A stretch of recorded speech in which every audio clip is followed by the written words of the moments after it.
Encontré a mi hija en un pantano, casi sin respirar. Ella susurró, fue mi suegro. Dijo que nuestra familia estaba maldita.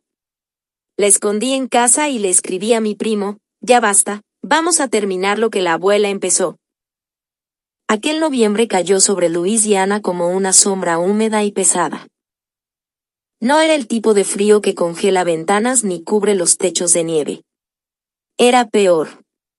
Un frío pegajoso, que se metía entre los huesos y hacía que el aire oliera a agua estancada y hojas podridas. Todavía recuerdo cómo la neblina flotaba sobre los pantanos mientras conducía de regreso a casa aquella tarde.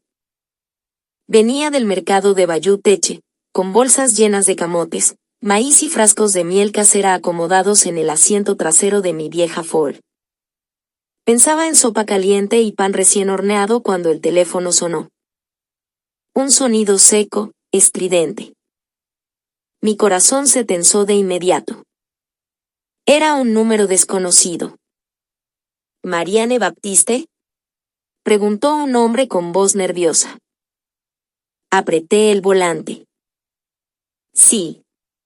¿Quién habla? Hubo silencio unos segundos. Encontré a su hija, cerca del pantano viejo de Saint Martin. Tiene que venir rápido. El mundo entero pareció detenerse. Giré el volante con tanta fuerza que las ruedas derraparon sobre el barro. ¿Está viva? Pregunté casi sin voz. Apenas. Mi hija. Celeste Baptiste. 30 años. Demasiado inteligente para confiar en la gente rica, y aún así terminó casándose con uno de ellos. Hace 7 años se había ido a vivir a Nueva Orleans después de enamorarse de Damien Beaumont, heredero de una familia petrolera con dinero suficiente para comprar silencios y destruir reputaciones. Nunca me gustaron los Beaumont. Sonreían demasiado. Y jamás miraban directamente a los ojos. El pantano apareció tras varios kilómetros de árboles cubiertos de musgo. Había una camioneta estacionada junto a un sendero de tierra. Un hombre mayor esperaba afuera fumando con ansiedad. Corrí antes de que pudiera decir una palabra. La encontré entre los juncos. Y por un instante, no reconocí a mi propia hija. Su rostro estaba cubierto de sangre seca y barro. Tenía los labios morados por el frío. Uno de sus brazos colgaba inmóvil, y sus pies estaban descalzos, hundidos parcialmente en el agua oscura. Parecía una muñeca abandonada. Me arrodillé junto a ella temblando. Celeste, mírame, cariño, mírame. Sus ojos se abrieron apenas. Llenos de terror. Entonces sus labios se movieron. Fue Edgar. Sentí que algo ardía dentro de mí. Edgar Beaumont. El patriarca de la familia. Un hombre elegante frente a las cámaras, y cruel cuando nadie miraba. Celeste comenzó a llorar. Dijo que nuestra sangre estaba maldita, que nunca permitiría que un hijo mío llevara su apellido. La abracé con cuidado mientras sentía como la rabia me atravesaba el pecho. Ella me contó todo entre respiraciones cortadas. Había descubierto documentos ocultos dentro de la oficina de Damián. Cuentas falsas. Desvíos millonarios. Dinero robado de un fondo destinado a reconstruir viviendas destruidas por huracanes. Cuando Edgar descubrió que ella lo sabía, la llevó al pantano con la excusa de hablar como familia. Pero no quería hablar. Quería deshacerse de ella. La golpearon. La dejaron allí tirada. Esperando que el frío terminara el trabajo. Las sirenas comenzaron a escucharse a la distancia. Pero Celeste me agarró con desesperación. No hospital, ellos controlan todo. Y en ese instante tomé una decisión que cambiaría nuestras vidas para siempre. La levanté entre mis brazos. La metí en la camioneta. Y desaparecimos antes de que llegara la ambulancia. Conduje toda la noche por caminos secundarios hasta llegar a nuestra vieja casa familiar en Lafayette. La misma casa donde mi abuela había criado a 3 generaciones sobreviviendo al odio, la pobreza y los secretos. Encendí la chimenea. Limpié las heridas de Celeste. Y cuando por fin se quedó dormida, saqué un teléfono antiguo escondido dentro de una caja metálica. Solo existía una persona a la que podía llamar. Mi primo Aisai. El único que conocía toda la verdad sobre los Beaumont. Le envié un mensaje corto. Ya empezó otra vez. La respuesta llegó menos de 1 minuto después. Entonces es hora de terminarlo. La lluvia comenzó cerca de la medianoche. Golpeaba el techo de lámina con tanta fuerza que parecía querer arrancarlo de la casa, mientras el viento hacía crujir las ventanas viejas como si alguien intentara entrar desde afuera. Yo seguía sentada junto a la chimenea con la escopeta de mi abuelo apoyada sobre las piernas. No porque quisiera usarla, sino porque conocía a los Beaumont. Y sabía perfectamente que la gente rica nunca deja cabos sueltos. Celeste dormía en el sofá envuelta en mantas gruesas, respirando con dificultad. Cada cierto tiempo soltaba pequeños gemidos que me partían el alma. Le había acomodado el brazo como pude y limpiado las heridas del rostro, pero había algo peor que los golpes. El miedo.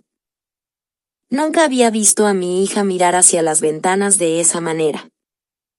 Como si esperara ver un rostro observándola desde la oscuridad.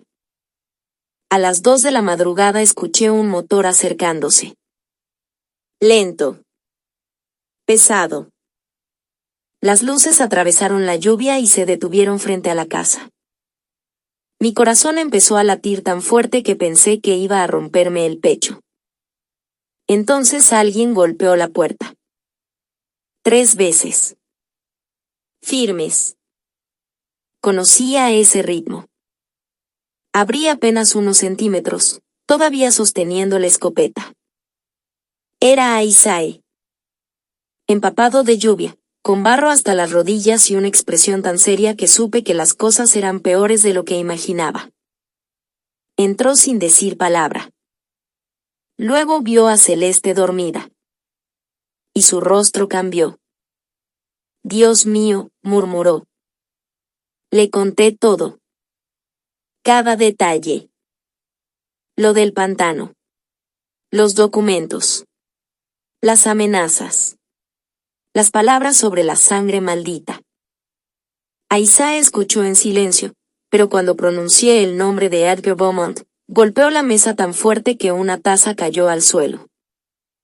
Ese maldito enfermo, susurró. Lo miré confundida. ¿Qué sabes tú que yo no? Aisai tardó varios segundos en responder. Luego caminó hasta la ventana y apartó apenas la cortina para mirar hacia afuera. Como si tuviera miedo de que alguien pudiera escucharnos incluso allí. Porque esto no empezó con Celeste, dijo finalmente. Empezó hace 30 años, con tu madre. Sentí un escalofrío recorrerme entero. Mi madre había muerto cuando yo tenía 19 años. Siempre dijeron que fue un accidente automovilístico en una carretera mojada.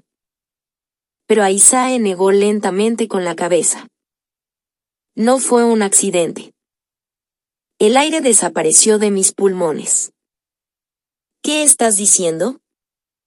Se pasó una mano por el rostro antes de responder. Tu madre trabajaba como contadora para los Beaumont antes de casarse con tu padre. Descubrió algo muy grande. Lavado de dinero, sobornos, desaparición de fondos públicos. Quería denunciarlos. Sentí que el mundo comenzaba a girar. Una semana después apareció muerta dentro de su coche. La lluvia seguía golpeando las ventanas. Más fuerte. Más violenta. ¿Y tú sabías esto todo este tiempo? Pregunté con la voz quebrada. Aisae bajó la mirada. Tu abuelo también lo sabía. Por eso nos enseñó ciertas cosas, por si algún día los Beaumont volvían a atacar a la familia. Entonces comprendí el mensaje que yo misma le había enviado horas antes. Es hora de hacer lo que la abuela empezó. No había sido solo rabia. Había sido memoria. Aisae abrió una vieja mochila de cuero que llevaba colgada al hombro. Sacó carpetas amarillentas. Fotografías. Copias de cheques. Recortes de periódico. Y luego colocó sobre la mesa algo que me heló la sangre. Una fotografía vieja de Edgar Beaumont abrazando a un político estatal, junto al sheriff del condado. Todos sonriendo. Todos conectados. Controlan hospitales, policías, jueces, dijo Aisae. Si descubren que Celeste sigue viva, volverán a intentarlo. En ese instante escuchamos un ruido afuera. Un crujido. Como pasos sobre el barro. Aisae apagó la lámpara inmediatamente. La casa quedó casi a oscuras, iluminada solo por el fuego de la chimenea. Y entonces vimos una silueta detenerse frente a la ventana. La silueta permaneció inmóvil detrás de la ventana. Alta. Oscura. Cubierta por la lluvia. Por un segundo pensé que mi corazón iba a detenerse. Celeste despertó sobresaltada al escuchar el crujido del piso y abrió los ojos llena de pánico. ¿Qué pasa?, susurró. Aisae levantó una mano pidiéndole silencio. La figura seguía allí afuera. Observándonos. Sin moverse. El fuego de la chimenea proyectaba sombras temblorosas sobre las paredes mientras la lluvia golpeaba el vidrio con violencia. Entonces, la silueta sonrió. Lo vi. Aunque la oscuridad apenas dejaba distinguir el rostro, pude ver el brillo blanco de unos dientes detrás de la ventana empañada. Sentí un frío horrible recorrerme la espalda. Aisae tomó lentamente la escopeta de mis manos. Y en ese mismo instante la figura salió corriendo hacia el bosque. «¡Maldita sea!», gritó Aisae. Abrió la puerta y salió bajo la tormenta antes de que pudiera detenerlo. «Aisae, espera». Corrí detrás de él unos pasos, pero el barro casi me hizo caer. La oscuridad era espesa, tragándose todo. Solo alcanzaba a escuchar ramas rompiéndose y pasos alejándose entre los árboles. Luego, silencio. Un silencio tan profundo que me revolvió el estómago. Aisae regresó varios minutos después, empapado y respirando agitado. Había alguien observando la casa, dijo. Y no era casualidad. Cerró la puerta con llave y empujó un viejo armario contra ella. Nos encontraron. Celeste comenzó a temblar. Él no va a detenerse, murmuró. Edgar dijo que si yo hablaba, destruiría a toda la familia. Me senté junto a ella y tomé sus manos heladas. Escúchame bien. Ya no está sola. Pero por dentro estaba aterrada. Porque conocía a hombres como Edgar Beaumont. Hombres que crecieron creyendo que el dinero podía borrar cualquier crimen. Y muchas veces tenían razón. Aisae comenzó a revisar las carpetas viejas sobre la mesa mientras yo preparaba café negro para mantenernos despiertos. Entonces encontró algo. Un sobre grueso escondido entre documentos antiguos. Tenía el nombre de mi madre escrito a mano. Marianne Baptiste. Mis dedos comenzaron a temblar al abrirlo. Dentro había varias hojas dobladas y una pequeña llave oxidada pegada con cinta adhesiva. Pero lo que me dejó sin respiración fue la carta. Reconocí inmediatamente la letra de mi madre. Si estás leyendo esto, significa que ellos finalmente vinieron por alguien más de nuestra familia. Sentí que las piernas me fallaban. Aisae se acercó lentamente mientras yo seguía leyendo en voz alta. La familia Beaumont ha ocultado secretos durante décadas. Hay personas desaparecidas, cuentas falsas y políticos comprados. Yo guardé pruebas en el único lugar donde Edgar jamás buscaría. La carta terminaba con una dirección. Un viejo almacén abandonado cerca del río Achafalaya. Y una frase escrita apresuradamente al final. Si algo me ocurre, no confíen en la policía. El silencio dentro de la casa se volvió insoportable. Celeste levantó la mirada. Mi esposo sabía todo, susurró llorando. Damián me dijo una vez que su padre había resuelto problemas familiares. Antes, pensé que era una amenaza vacía. Aisae apretó la mandíbula con furia. No lo era. De repente, un automóvil apareció frente a la casa. Las luces atravesaron las cortinas. Después otro vehículo se detuvo detrás. Y luego un tercero. Mi sangre se congeló. Puertas abriéndose. Pasos. Voces de hombres. Aisae apagó la chimenea de inmediato, dejando la sala casi completamente oscura. Entonces alguien golpeó la puerta. No como antes. Esta vez fue un golpe brutal. Violento. «¡Abran la puerta!», gritó una voz masculina. Celeste soltó un llanto ahogado. Yo reconocí esa voz al instante. Damián Beaumont había venido por ella. El golpe en la puerta se repitió, más fuerte esta vez. La madera vieja de la casa crujió como si estuviera a punto de rendirse. No vamos a abrir, dijo Aisae en voz baja, mirando por una rendija entre las cortinas. Afuera, las luces de los vehículos iluminaban la lluvia como cuchillas. Varios hombres rodeaban la casa. No eran vecinos. No eran policías comunes.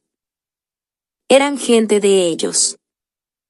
Y entre todos, al frente, estaba Damien Beaumont, empapado, con el rostro tenso y la mirada vacía de cualquier duda.